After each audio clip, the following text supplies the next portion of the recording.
할렐루야, 조나스입니다. 오늘도 말씀을 하러 시작합니다. 슬기로운 아침 시간 에스라 10장 말씀입니다. 정치는 사람을 대상으로 하는 것입니다. 다시 말해서 정치는 대중을 대상으로 하는 것이기 때문에 태생적으로 대중과 밀접한 관계를 맺고 있고 대중의 인기에서 근본적으로 자유로울 수 없는 것이 정치입니다.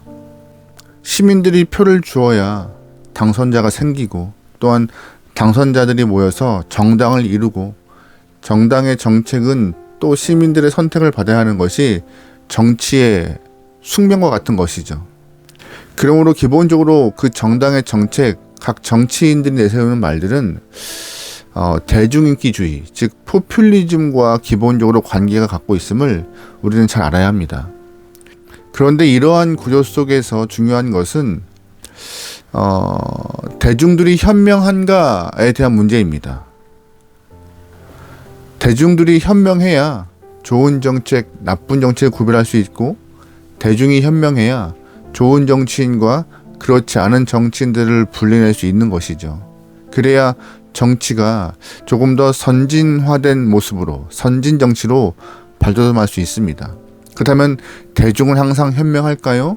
불행히도 역사를 보면은요, 그렇지 못할 때가 상당히 많았습니다. 옛날 예수님 시절을 보면은요, 바라바를 석방하고 예수를 십자가에 못 박으라고 한 것도 바로 대중들이었습니다. 민중들의 반란이 두려워서 빌라도는 예수님이 죄가 없음을 알고도 바라바를 석방하고 예수를 십자가에 못 박았던 장본인이 되었죠. 현명하고 똑똑했던 게르만 민족도 히틀러에게 열광했던 때가 있었습니다. 대중들은 항상 현명하지 않습니다. 사실 대중들이 현명하지 못할 때가 더 많았죠. 그래서 정치인들은 대중들의 현명하지 못함을 역이용하여서 자신들의 이익을 챙기는 경우가 참 많았습니다. 이러한 구조 속에서 당시 리더로 서 있던 에스라의 모습을 좀 보면 좋을 것 같아요. 에스라가 지금 리더로 서 있습니다. 대중과 함께 부대끼며 살아갈 수밖에 없는 운명이고 대중들에게 말씀을 가르쳐야 되는 입장입니다. 그런데 그런 에스라가 대중의 인기를 얻기 위해서 연연하지 않고 포퓰리즘에 집중하지 않고 있습니다. 에스라는 백성들의 한계, 잘못된 부분을 낱낱이 그리고 강하게 지적하고 있는데요. 이건 정말 쉬운 일이 아닙니다. 눈앞에 백성들의 잘못이 명확하게 보여지고 알면서도 그들과 함께 살아가야 하는 리더의 입장으로서는 말이 목구멍까지 나와도 밖으로 내뱉는 것은 쉽지 않은 굉장히 어려운 일이죠. 에스라는 2차 포로 귀환자가 되어서 이스라엘 땅에 리더로 서 있습니다. 에스라가 2차 포로 귀환자들을 이끌고 예루살렘에 왔을 때 예루살렘에는 이미 1차 포로 귀환자가 있었고 그들은 굉장한 자부심을 갖고 있는 상태였습니다. 왜냐하면 바벨론 70년 포로 생활을 마치고 처음으로 귀환한 영혼들이었고 또한 우여곡절 끝에 많은 안관과 어려움을 극복하고 성전 재건을 완성했던 인물들이었기 때문에 굉장한 자부심이 컸죠. 솔로몬의 성전에 비하면은 좀 작았지만 그럼에도 수르법의 성전을 만들고 하나님 앞에 봉헌을 했던 그런 인물들이었기 때문에 굉장한 자긍심, 자부심이 컸던 인물들이었습니다. 그런 사람들을 대상으로 지금 에스라가 목회를 해야 해요.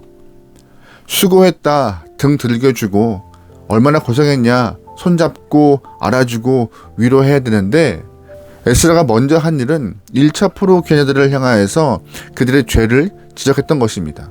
왜냐하면 죄의 문제는 그냥 덮고 넘어갈 수 없기 때문이죠. 에스라가 시작했던 1차 포로 귀환자들의 죄는 바로 이방 여인들과의 결혼 문제였습니다.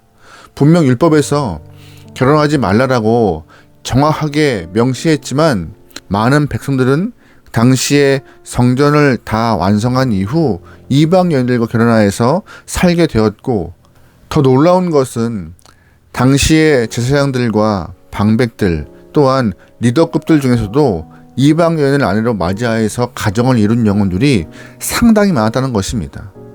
그래서 이 문제를 두고 에스라는 먼저 자신이 주 앞에 회개를 했습니다. 그리고 이들을 불러서 강하게 책망하고 결단을 촉구하죠. 10절부터 12절 말씀입니다. 대제사장 에스라가 일어나 그들에게 이르되 너희가 범죄하여 이방 여자를 아내로 삼아 이스라엘의 죄를 더하게 하였으니 이제 너희 조상들의 하나님 앞에서 죄를 자복하고 그의 뜻대로 행하여 그 지방 사람들과 이방 여인들을 끊어버리라 하니 모든 회중이 큰 소리로 대답하여 이르되 당신의 말씀대로 우리가 마땅히 행할 것이니이다. 아멘. 에스라가 당시의 사람들의 죄를 조목조목 하나하나 강하게 책망하고 있습니다. 이렇게 지적하는 것 쉽지 않아요. 그리고 한 번 지적하는 것은 가능할지 모르겠지만 이 문제를 계속적으로 지적하고 들추어내고 또한 지금 결혼한 이방 여인들을 끊어버리라 말하는 것은 사실 쉽지 않죠.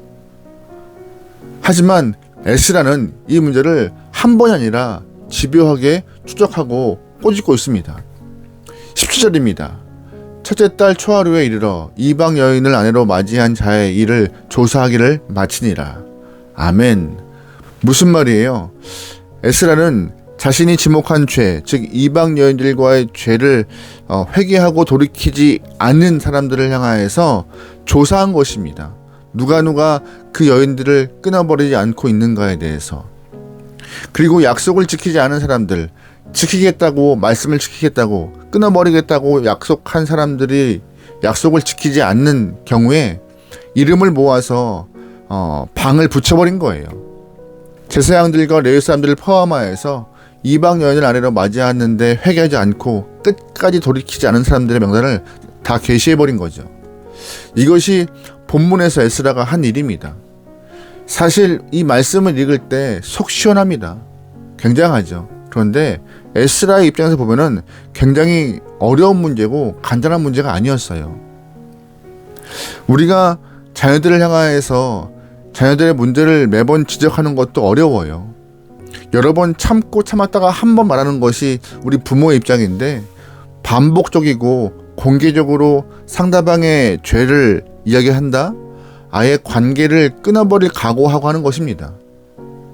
사실 이런 것은 우리가 겪고 있는 내적 갈등이에요. 분명히 말씀에 옳지 않은데 내가 그 얘기를 하는 것이 맞나 틀리나 관계가 혹시 틀어질까 안 틀어질까 계속 주저하고 있는 것이 우리의 모습이죠.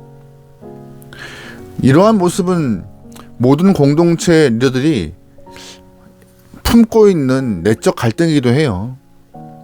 그러나 사실 조금 더 냉정하고 정직하게 이 문제를 바라보면요, 왜 우리가 상대방의 죄를 강하게 책망하지 못하느냐, 이건 내 문제이기 때문입니다. 내가 먼저 주 앞에 진실되고 정직하게 성결하게 살지 못했기 때문에 죄에 대한 문제를 강하게 도전하지 못하고 있는 것이고, 그렇게 살면 안 돼 라고 말하지 못하는 것이죠. 하지만 본문의 에스라 보세요. 에스라는 백성들의 죄를 강하게 말하고 있습니다. 그 이유는 뭐예요? 스스로가 하나님 앞에 정결한 삶을 살았기 때문에 가능한 것입니다. 그가 만약 하나님 앞에 정결하게 살지 못했다면 백성들 앞에서 이 말하는 것이 움찔거렸을 것이고 아마 주저했을 것입니다.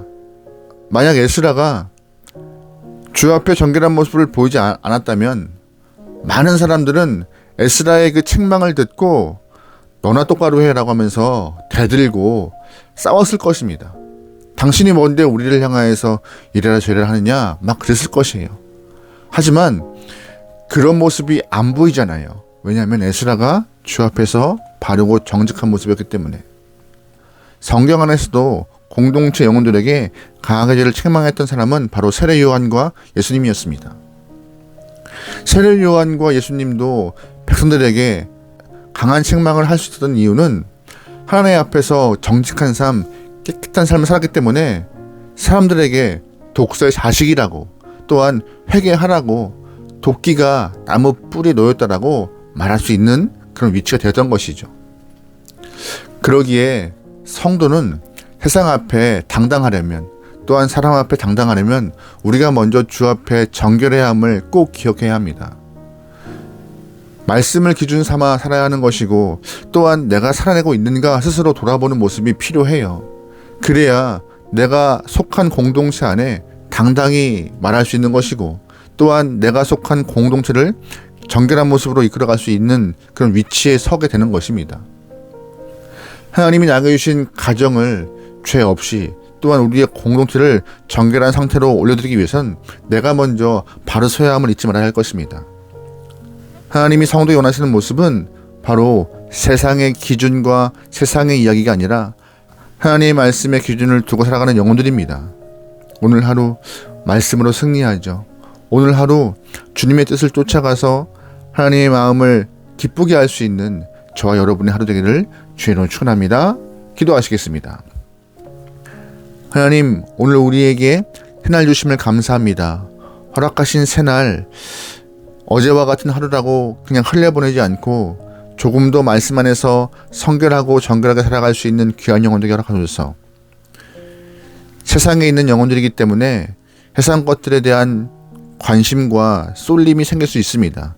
그럼에도 우리 안에 말씀을 중심으로, 말씀을 기준 삼아 살아가는 귀한 성도가 되어 하나님을 기쁘게 할 수 있는 영혼들에게 허락하소서.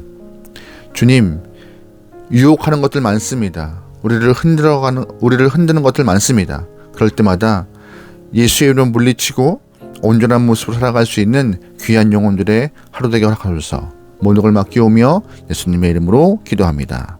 아멘.